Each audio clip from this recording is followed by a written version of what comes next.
lot of issues have been thrown up. People say Oshomole told them that EHIZOJIE is a thief and now he's on his side. How come Oshomole is playing such a role?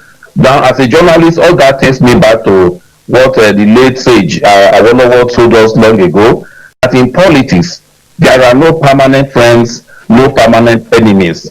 Oshomole may have been on the part of Obaseki in 2015.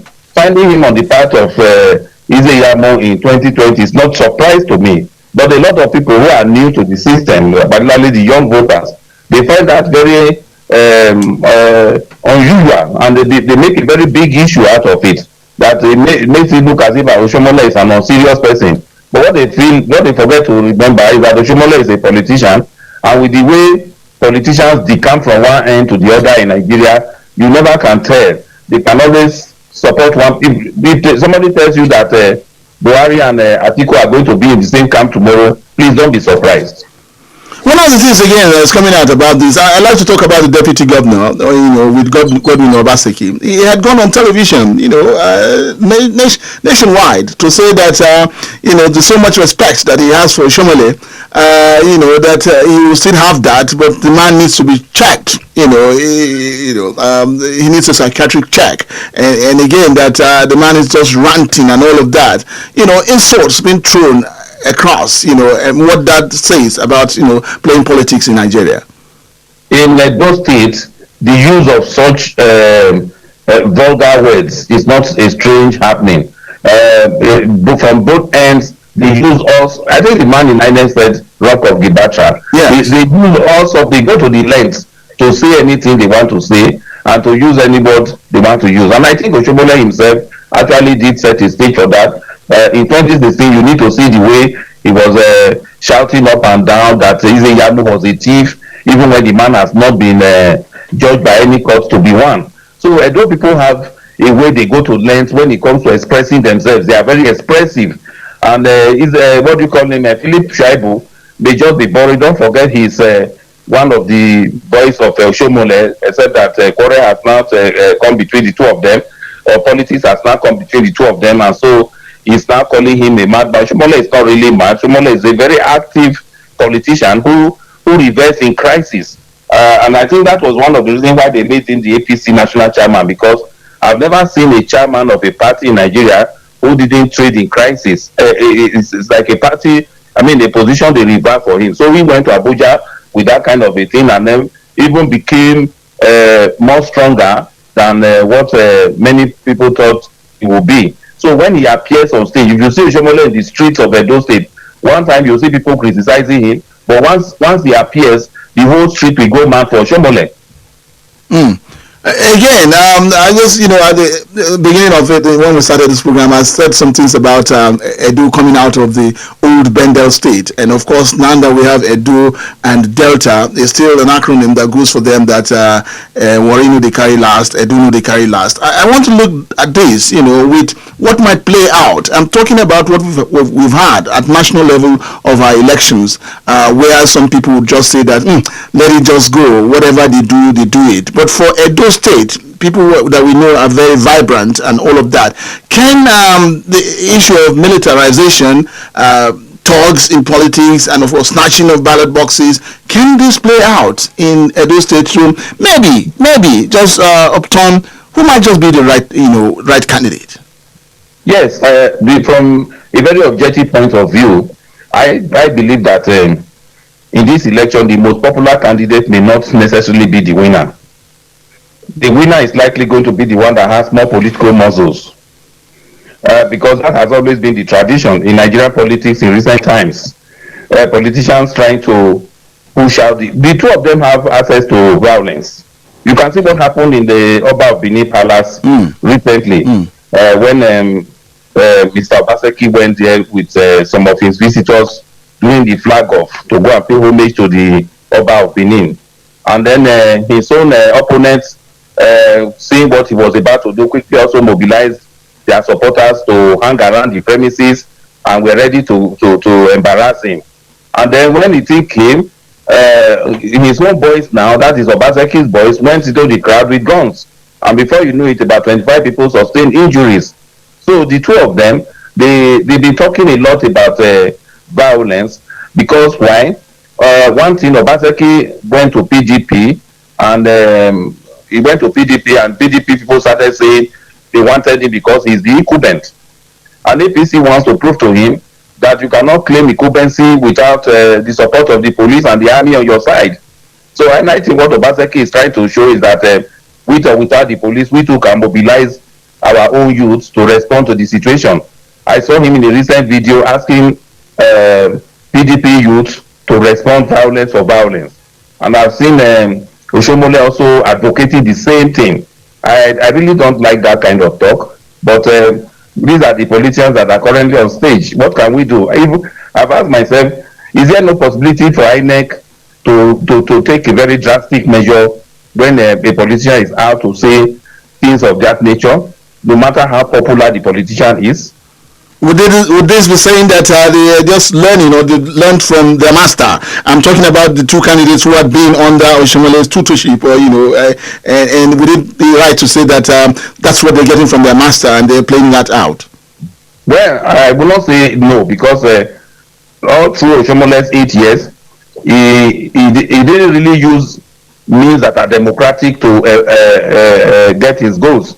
Most of the time, it has to be action for action. For example, most of the times the Edo State House of Assembly will go into a room pause, and we will hear that legislators are slugging it out, all on account of a position that Oshomole wanted to push through. So it's common among Nigerian politicians to add violence where they see it as a value added to whatever process they want to use to achieve what they want to get.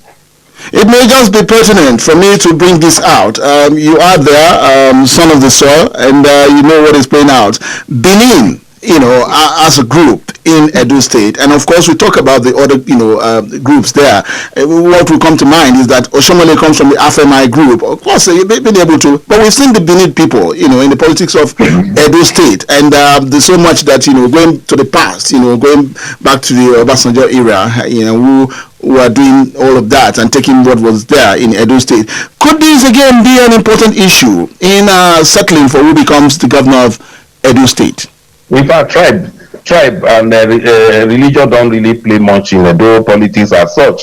Because if you go to Benin, where the two candidates come from, they both have a very good followership. Obaseki enjoys some degree of popularity.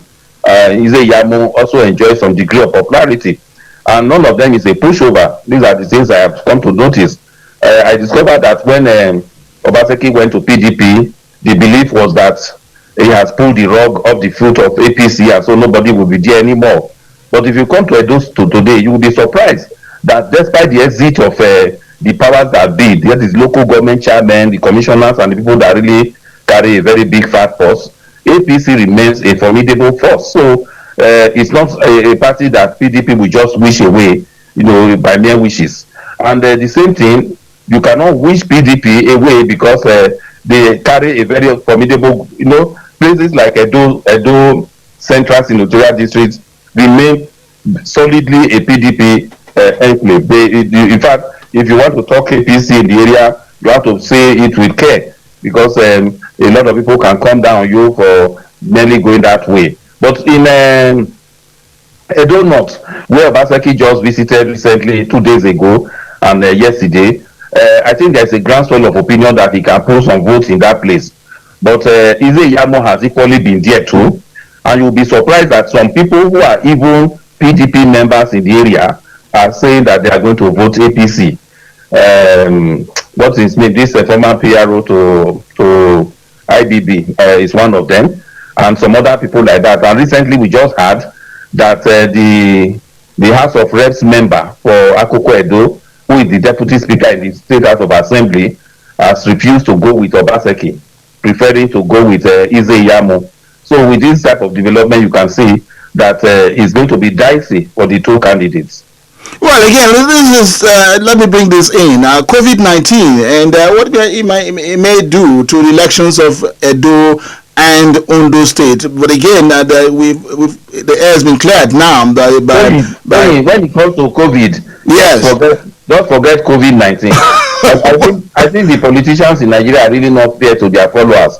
When Oh. they come to when they want to appear in the rallies and whatever they do, they put on masks and all sorts of gadgets to ensure that nothing happens to them. And what happens to their followers is nothing that is made their business.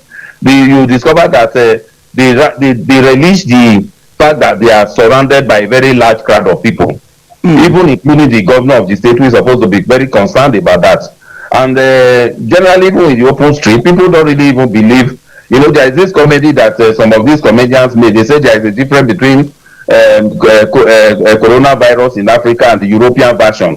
And so that's what is playing now. They believe it's just a made-up belief. So if any of the politicians appear in the place where I am today, people will not remember their mask. But again, that's coming from the INEC commissioner and Festus Ukui, saying that without a face mask and that the electorate will not be allowed to cast their vote. Maybe on election day. Yes, election day. Yes.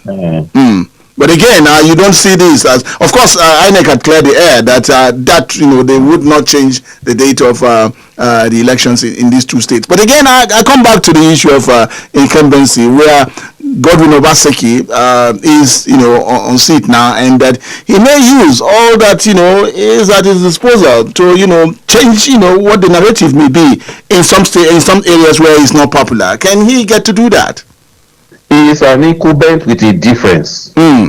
Most incumbents, they were the one that tell the police commissioner what to do and what not to do. Obaseki is finding that he doesn't have the control of the police, and the APC is making sure that access is not given to him. For him to be telling youths, young people, to make sure they guard their vote, to make sure that if anything happens to them, they should react. It was a sign to me, that he doesn't have the security forces behind him. But don't forget that the Attorney General of the state is under him, and so if, for example, he has one particular person he wants to prosecute, the Attorney General can do that. But when it comes to out there in the streets and what is happening in the streets, I don't think he has as much power of incumbency as other people that are boasting of the same thing have.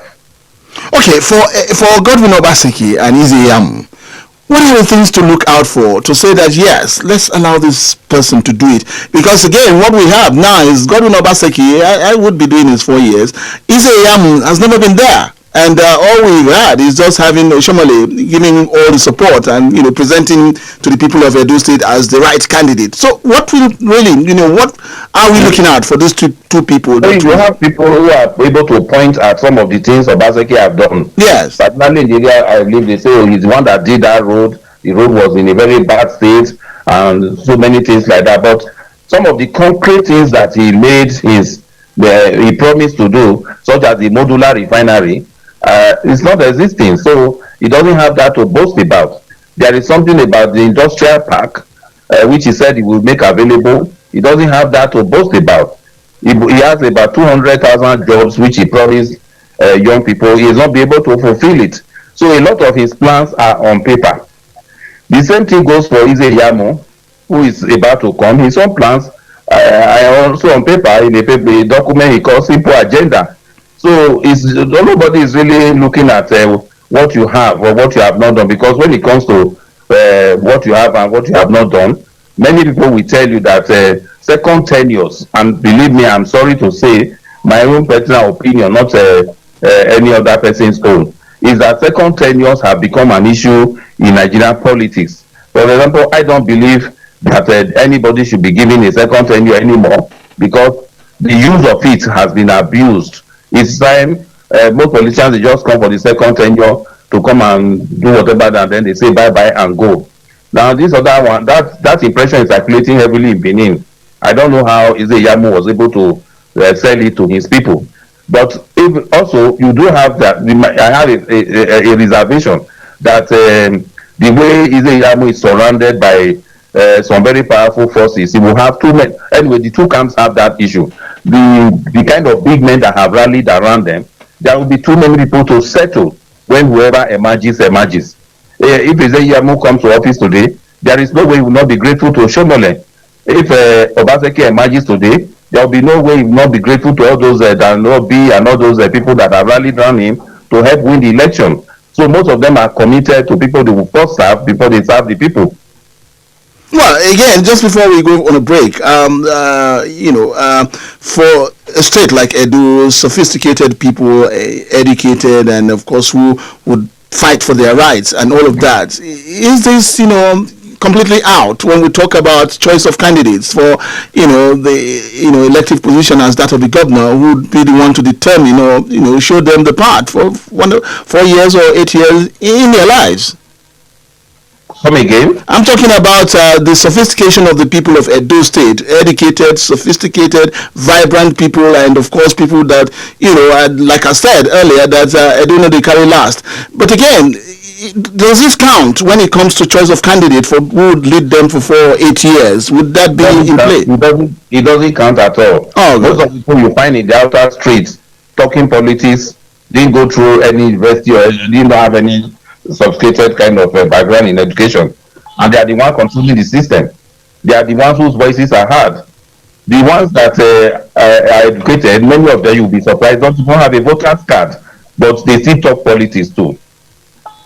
Okay, Frank, EHIZOJIE, we'll have to go for a commercial break. I'll join you later. Thank you very much. Yeah.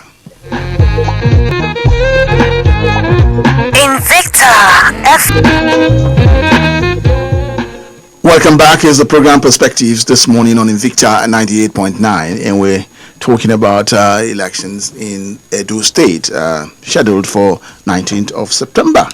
Again, we're talking about the sophistication of the people of Edo State, what they would want, who they would want to be, the direct affairs of the state. And coming from the INEC commissioner, who had said that elections in Edo State and, of course, also in Ondo State will be like the Rock of Gibraltar, and said that, it will be a big test, of course, for elections to come in Nigeria. And of course, we're also looking at COVID-19. That's whether to affect elections coming here. But again, the commissioner had made it very clear that they cannot, shift the election date for this state.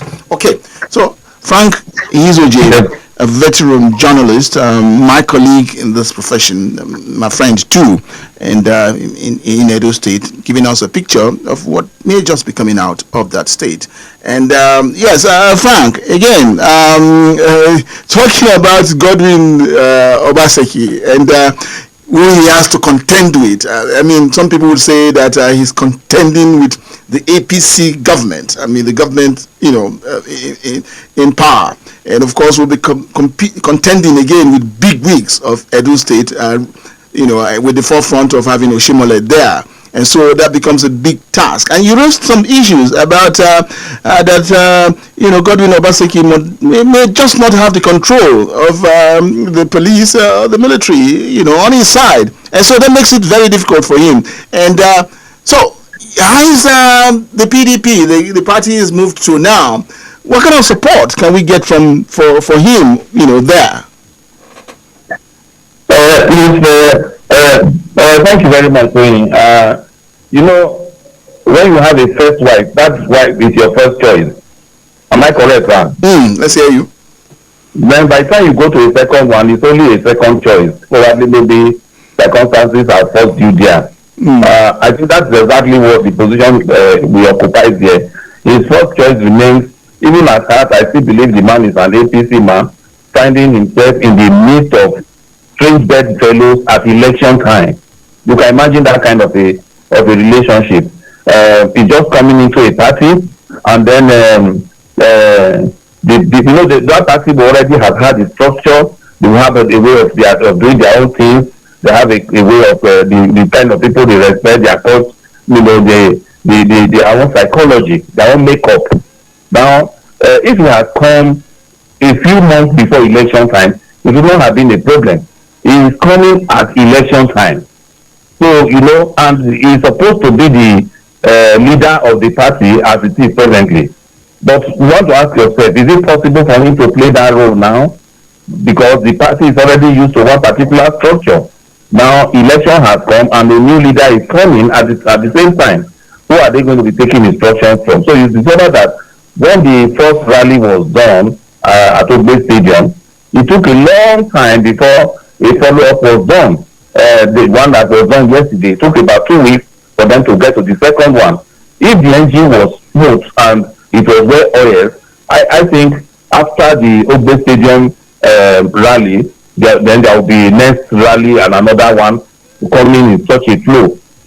Presently, we are even hearing that himself and his deputy, they have a kind of friction that none of them want to agree with. But if you look at the way the thing is unfolding, you can't rule that out because of issues of finances.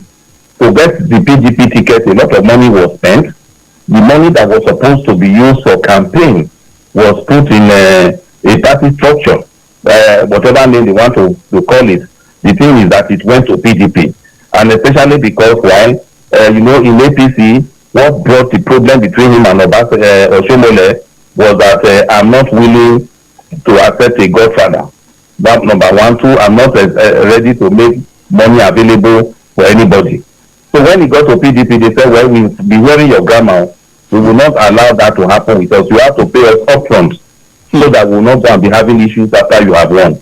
So that is the situation we feel has happened because so much money, even with we calling people following him tax collectors, you can never rule out the issue of money. So if you ask me what kind of association he has in PDP, I would say it's a second choice kind of thing. You didn't make first choice, so you now went for the second choice, and so you just have to be managing whatever happens. You just have to manage it through.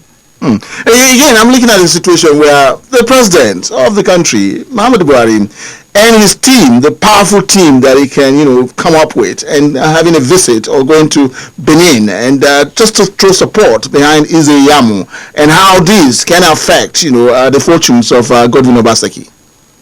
News just coming out this morning has it that Buhari is going to be addressing the daylight either today or tomorrow on TV, but because of COVID-19, the president will not be openly present to declare or to raise up the flag for EHIZOJIE. Now, news also came out, because APC has not been able to do its flag off because Obaseki did not agree to make Ogbe Stadium available for them. It has always been the problem we have in the state. Oshomole started it. It will not give public facility anyway. It also happens at the national. So it has become their ways. But this morning we hear that the rally is going to hold on Saturday at University of Benin Sporting Complex. And all the APC big wigs, including Tinubu, APC governors and everybody, they are all going to be there. Okay, and just let me take you on a national level now. Our elections. Look at what is happening in the polity today, and of course the cry all over the place about how we're managing, the economy of the nation, how we're managing security in the nation, and governance. As as a matter of fact, that people are becoming disillusioned about governance in Nigeria. Are you seeing it that things are just not going the right way, and what we have to do to get things right? Yes, in this area, I think what's happening at the top, at federal level, is actually affecting the thinking of the youth. When you go to social media, you see the kind of expressions they have. I think they have a feeling against APC, which is manifesting in their choice of EHIZOJIE. That is, it's like anybody coming in the name of APC will have us to deal with. So they resist. Most of the comments they make when you mention APC, they're really not happy. And the people, one of the things that trouble them the most is the issue of security. The insecurity on the roads and in their farms, it remains an issue that has not been addressed. You could say you didn't give a man you were not able to give somebody employment because jobs are not available. But how do you explain a situation where you are not able to protect people who have now decided to go to farms to go and farm and are getting kidnapped and outrageous sums of money are being demanded? I think when it comes to that area, people really feel that the federal government has, in fact, the view they have is that the government is not willing to be of any use to the people. So to that extent, they don't even want to relate to the federal government. Will this be used? Will this be used to punish, the ruling party, so to say, in Edo State? I don't think so, because they believe in their local politics a lot. They believe in their local politicians.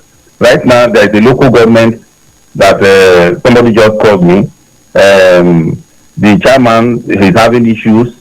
He is for Obaseki. The councillors are saying, well, we are not going with you to Obaseki because you have not been fair to us. That is how politics is done in Edo State. Everybody is, what am I getting? Or who is doing what should be done?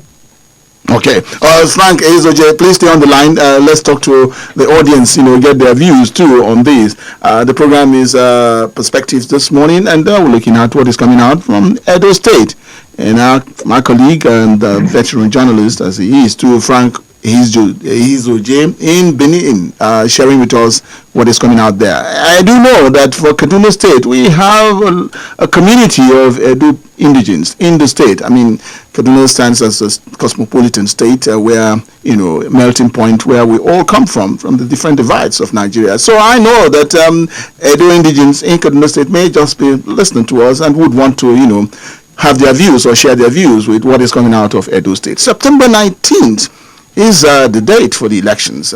Your thoughts on these? I was talking to the audience there. And numbers to call to be part of this program, 081 40989, 081 40989, or 070 87800 989, 070 87800 989.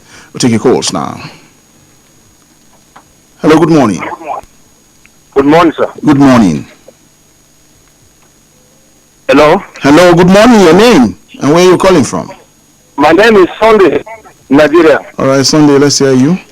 I about Edo issues for election coming month. I am praying, Sunday, Nigeria. I am praying that election in Edo, PDP and APC, they should unite themselves. We don't want any problem in that election. Anybody who will win the election, they should give him. They should not cause any riot.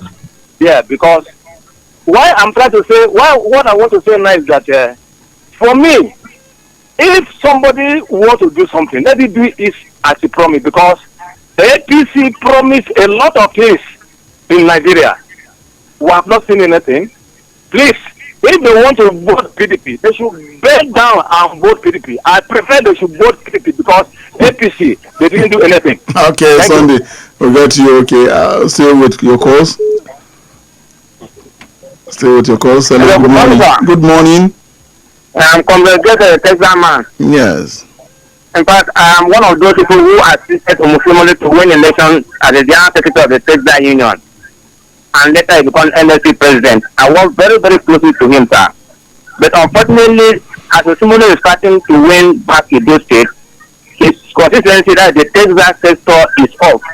Nobody, 18 years now, nobody has been saying cannot Texas, Iowa, not a fantastic. Those states, so if the president has said the truth, let them make sure that whatever they might have lived, they should judge them for what they did before. Okay. And it's very, very unfortunate that despite all this, Nigeria are still saying APC, PDP or any other party can win the election, but not APC because they have failed Nigeria.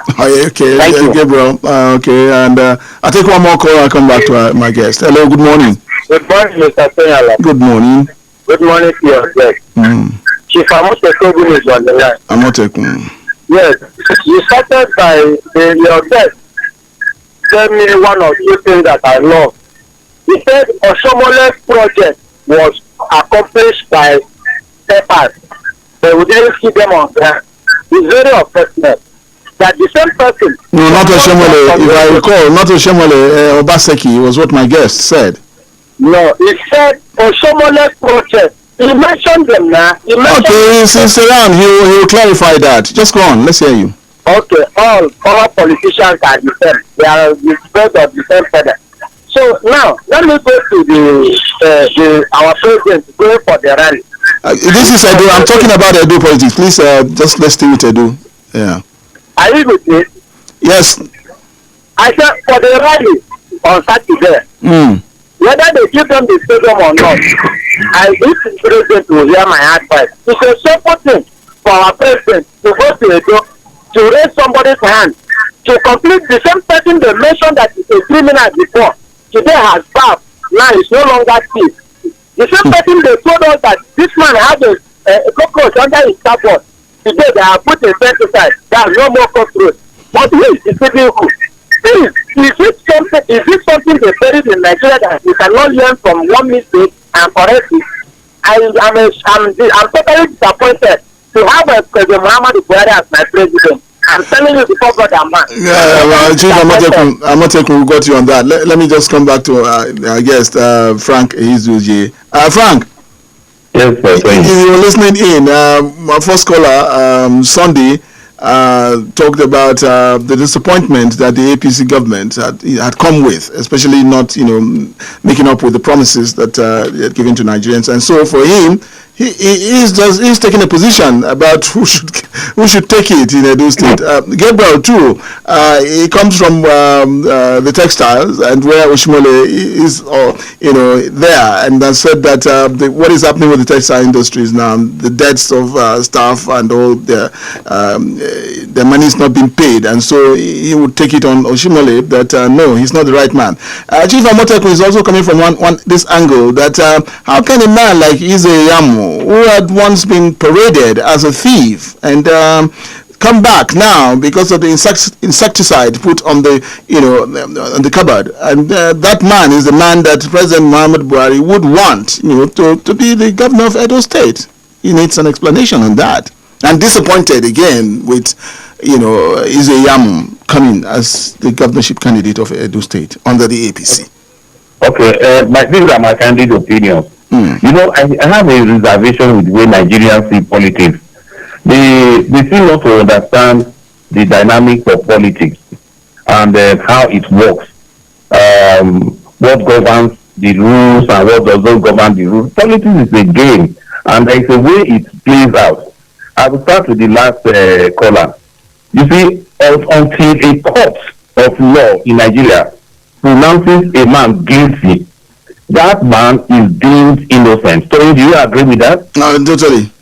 Good. So there is no court of law in Nigeria that has found Ize guilty. The federal government has a case that during the Jonathan time, some money was shared for people from the policy, from the treasury, and so they are taking these people to court. They call it the Dasuki Gate issue. As it is, there is only one or two people have been found guilty, and Ize at the time, according to what we have had, at the time that money came to him, he was a party official in APC.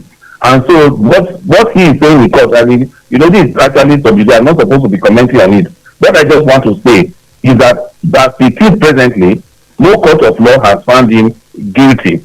And so for him that is talking to say the man is guilty, it's really not fair, because these are the kind of jungle justice we don't want. If you just call a man a thief in the street, before you know it, they have put a tire on his neck and they are ready to kill him. The man must be given the benefit of defending himself, which is what the court is trying to do. And I think at the end of the day, if he's found guilty, Buhari will not come out to raise up his hand.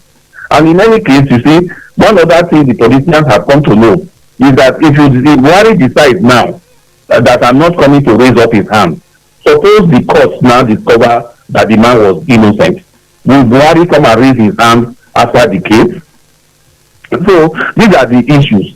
The second one about APC not performing at the national level, I have commented on that. I said in Edo State, we have two dominant parties. One is called PDP, one is called APC. And let me tell you, the two of them are really two names for the same party. It's just like two sides of one coin. PDP can as well answer for APC, APC for PDP. The two of them have, people who have things to say about APC, they tell you what they feel about PDP from the candidate point of view. You will not buy PDP. If you ask me that is not talking here, I think we should be looking for a third force, a party that doesn't have the kind of records they have.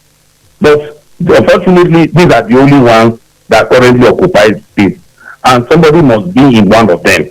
So if you say APC didn't perform, then somebody else hearing you will say, oh, if the other party, PDP, were you not in Nigeria when they were in government? Didn't you know what they did? You will not be happy. So those two questions, I think the people who raise them, they should really go to sit down again and have a rethink. Let them think deeper. Don't when you are talking issues of politics, don't just jump to conclusions. Reflect. You will be able to make a joint way forward. The other one about Oshomole being a secretary of the workers' union, let me tell you the truth. Personally, I have my reservations about Oshomole's ways. But I think he suffered a lot when he became APC national chairman. When I reflected on it, I asked myself, which we be having PDP and APC all along. Which party chairman in any of the two that did not end up in controversial circumstances? Because that job is a dirty job. And I would not advise any of my brothers or my sisters or even my enemies to go and be a party chairman.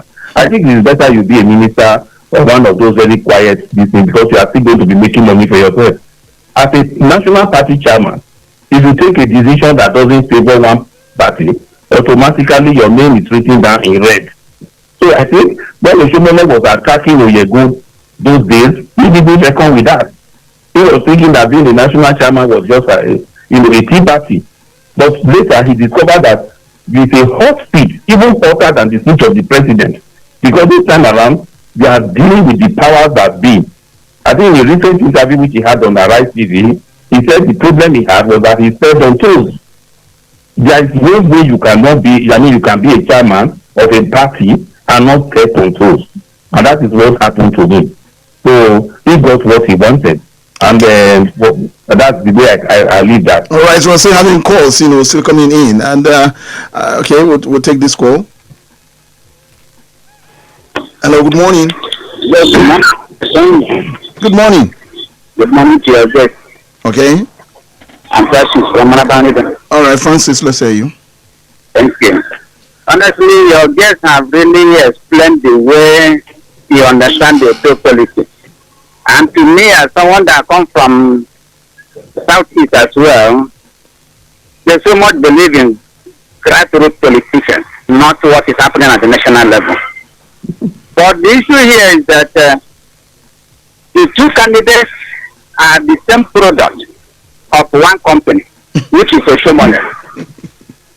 They are the product of Oshomole, and the two people have no option now than to follow what will benefit each and every one of them and their senatorial and whatever zones in the state.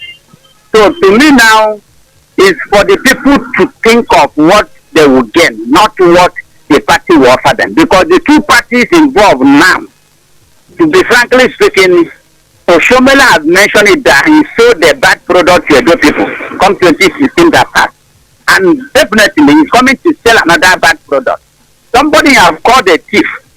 That means if the man was not a thief then, or is not a thief, he would have sued Oshomole for calling him a thief in the public. But he kept quiet. So people have to think twice before voting them. Thank you. Thank you, Francis, right? Okay. Frank, if you just react to that. Yes, thank you very much for that comment. At least you've been able to relate to the fact that I said Edo politics has more to do with grassroots, not what is happening at the national level. Although Edo people have sentiments about the way the national parties are treating them, but when it comes to local politics, they relate more to what is happening to them. And then I think when it comes to the comment Oshomole made about EHIZOJIE, people say he's supposed to go and say sorry, or EHIZOJIE is supposed to take him to court. I think that is why he's feeling he has to make up for it. Oshomole could just have gone to his house in Abuja while the team is playing out here and say, well, I'm a national officer, I'm not supposed to be involved in local politics. But I think he felt he offended that man to a very high level, or maybe he feels he wants to revenge on his Obaseki, whichever. But personally, if a man comes to me and tells me he sold me a bad product, and is on the same occasion bringing another product, I will have to think twice about that man's integrity. Then, unfortunately, if people think like that, it may affect Ize Yamo, who is may not be guilty of what Oshomole is claiming. So, I think we should give Ize Yamo a chance to be tested on its own ground, not on whatever. To be the governor of Edo State, right? What? To be governor of Edo State in the coming election. To be, to be the one, the governor, to clinch the office there. You are for it, Ize Yamo, right? yes, he was a former secretary to the government. Okay, we get the election. Okay, all right. I'll just take this one last call and then we'll bring it to a close. Hello, good morning. Hello, good morning, Mr. Tony. Good morning. I'm speaking to Jamil. I'm calling from Wisconsin. Jamil, right? Yes. All right, Jamil, let's hear you. Good morning to your guys as well. Thank you for this. I've been expecting you to bring people from my place, and thank God that you have brought somebody from my place. I appreciate that. I'm from Edo State too. And at the same time, what is playing in Edo State today, honestly speaking, Oshomole has feel like he's a father. You can't allow a child to be misbehaving and be looking at him. Obaseki misbehaved. You can't buy the hand that fed you. That was what played in Edo State. And honestly speaking, Obaseki did not want to say, okay, this is my order. Let me bounce my order. And things like that are not done. And you can't come to them and start telling people that APC did not work. Obaseki that did not work, not APC that did not work in Edo State. So we should get that in digital court. It is fasting that Edo people are going to vote, not active. So that is just the truth. Okay, Jamil. All right, Jamil, we got you on that. And Frank EHIZOJIE, you find the last line here on that with what Jamil had said. That I didn't really hear what he said. Well, Jamil said that it's not the Obaseki, the party is the party that failed, right? That it's not the individual, it's not the person that failed, is the party that failed. Well, what I can say to that is that personally, so you know what we journalists suffered for democracy. Some people like Bagada Kato died because of the issue of bringing democracy to Nigeria.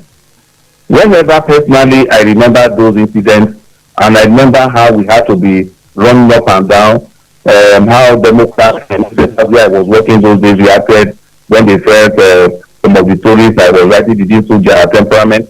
I feel anybody that is tampering with the democracy needs to be called to order. That is the way I seriously feel about the governor. I think he's a good man, but I think he's a bad politician. He needs to know how to play the game of politics. It's a good, even what I said he's a good man. I don't want to be misquoted.